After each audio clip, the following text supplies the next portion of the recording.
On behalf of Nicholas and Sarahi, I'd like to welcome all of you. Thank you for gathering here. Thank you for joining us. Thank you everyone for making the journey and the effort to be here today. And the fact that all of you are here, it's a testament to the love, the support, the guidance, and the generosity that you've shown them through various stages of their lives. When it gets hard, you know it can get hard sometimes. It is the only thing that makes us feel alive. In presenting yourselves here today to be joined in marriage, you're both coming here making that agreement and that decision to become one. You both already understand what it takes to build a successful relationship. All of the characteristics, the personalities that goes behind that. But today, as the both of you are coming here, making that agreement to become one in heart, one in mind, one in soul, one in spirit. Loving can heal. Loving can mend your soul. And it's the only thing that I know. Nicholas, before I move on to my vows, I want to say happy 4-year anniversary. 4 years ago, we met on September 13 of 2020. On that first day, we talked about our dreams, our faith, and what we needed in a relationship. I knew there was something different between us after the endless text messages and shortly after our FaceTime call and the memorable almost 6-hour conversation we had about 2 weeks while we were still in the talking stages. It was clear that we shared a love for travel, Disney, Harry Potter, sports, and most importantly, our faith to God. Dating during COVID felt like a daunting task, but meeting you was like a dream come true. Sarahi, before I met you, there were only a few things I really loved in this world. Working out, baseball, Chick-fil-A, dark chocolate, and Tom Brady. So many people share their stories on when they knew that they wanted to spend the rest of their lives together. So finally I get to say mine. Our first trip to Disney World in Florida cemented my feelings. Returning to Gardena, I cried because I didn't want to be apart from you anymore.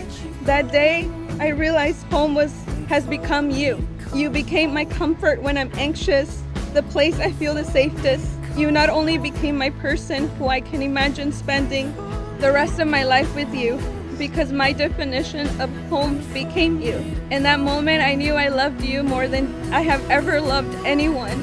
Now, I still get butterflies in my tummy just thinking about you. 4 years ago, my world changed for the better when we started talking on September 13th of 2020. It was the opening day of the COVID NFL season. It was a tough day because it was Brady's first game at the Tampa Bay Buccaneers, so I remember it well. And I'm glad your cousins could be here because they were a small part of that day.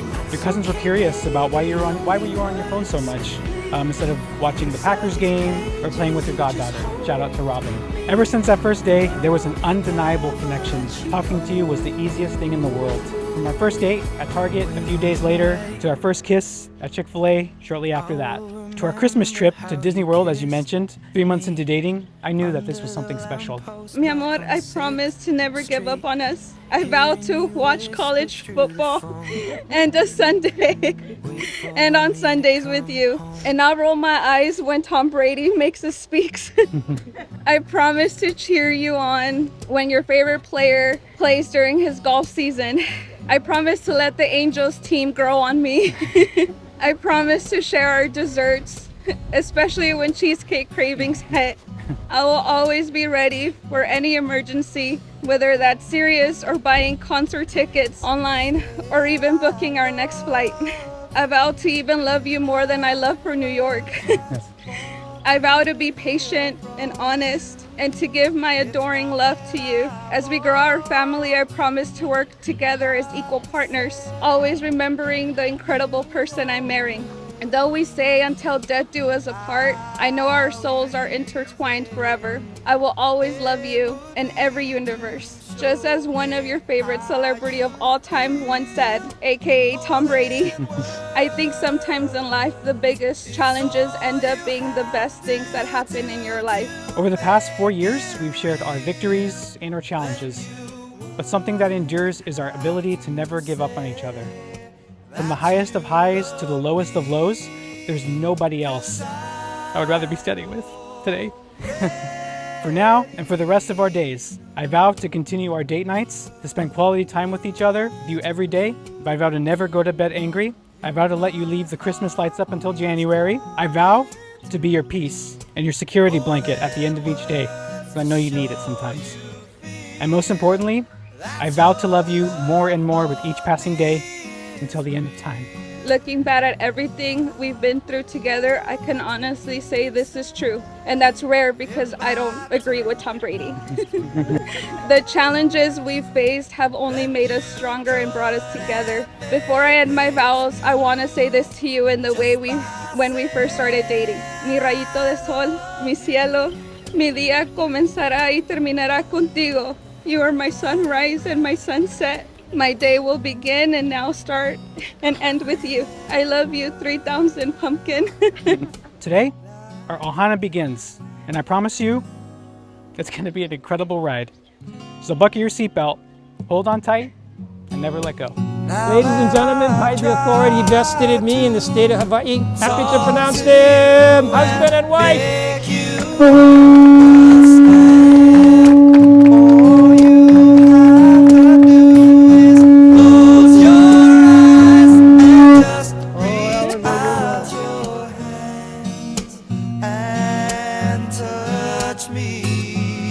Hold me close, don't ever let me go. More than words is all I ever needed you to show. Then you wouldn't have to say that you love me, 'cause I'd already know. What would you do if my heart was torn in two? More than words to show you feel that your love for me is real. What would you say if I took those words away? Yeah, just before we begin, I just want to, on behalf of Sarahi, just thank everybody, every single one of you. We know it was a lot to ask coming out here. You had to put your lives on hold, and truly, every single one of you, we want to thank everybody. We know it was a lot to ask and wasn't easy getting here, but we just want to thank you and how grateful we are to have you here. We're always going to remember. We're never going to forget that you guys showed up. So, thank you.